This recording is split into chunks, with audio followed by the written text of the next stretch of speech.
So I'm repainting this one again. This is a second one.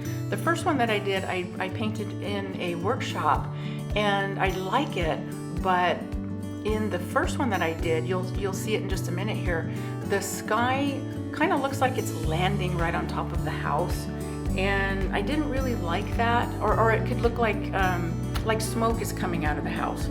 So I thought I'd redo it. The first one is 9 by 12, but this one I'm working on here is 16 by 20, and that's more my size anyway. I like to paint fairly large, even larger than this.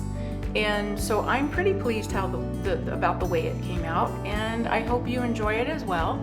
And thank you so much for watching.